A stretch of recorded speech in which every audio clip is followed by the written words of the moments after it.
Hey everybody, Brandon and Brandon back again at the Kabuki Strength Lab. Today we're talking about 3 different row variations for 3 different situations. So we're going to be talking about the barbell row, the Pendlay row, and the seal row. 3 of which I think all of our coaches feature interchangeably depending on the person and depending on where their relative squat, bench, and deadlift volume is. So the first one we're going to talk about is a barbell row. Now we're not going to do a full technique tutorial here, but we are going to tell you the situations that we would choose this over one of those other variations.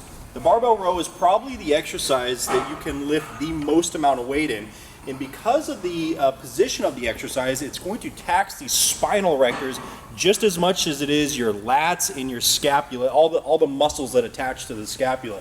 Because of that, we almost only use the barbell row when our squatting and deadlift volume is a little bit lower, because if we do too much barbell rowing, we're probably going to end up taxing our lower back, which is going to take away from our squat and deadlift volume. So in the instance where our squat and deadlift volume are really high, we're probably going to choose a Pendlay row, which is the next variation. Pendlay row, similar position to the barbell row, but the bar is now going to be on the ground in between repetitions. This is going to give a little bit of unloading to Brandon's lower back, and it's a very good exercise to choose if you have high squat or deadlift volume in your training plan. It's still going to tax the erectors quite a bit. It's going to tax the scapula and lats probably as much as the barbell row would, but it's going to be a little bit easier. If you do have trouble too with being strict in your barbell row, or if you're someone who likes to pick the bar up and kind of cheat it, you want to show them what that looks like, Brandon?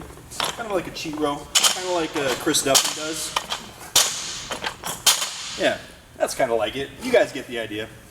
We really like Pendlay rows because it keeps people in a very strict and tight position, and it can help them learn their deadlift start position. It's not a perfect replacement for like pause deadlifts or things that are really going to teach deadlift mechanics, but it is can be supplemental in that. The final one we're going to show you is a seal row. You want to hop up here, Brandon?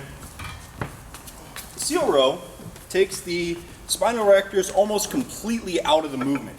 It's going to tax the lower back very minimally, if at all. The only way it would tax the lower back is if you really arch up through it, which we don't teach it that way, so probably don't do it that way. But this is a fantastic exercise if you want to row with a barbell, which is a good idea because it's going to pattern your bench press really, really well.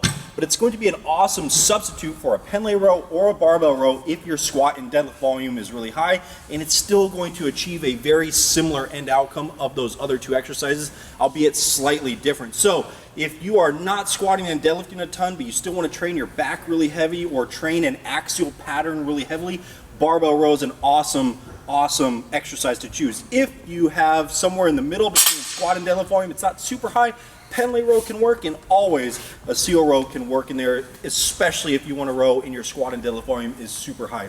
Anything you want to add there, Coach Brandon? That covers it. Brandon out.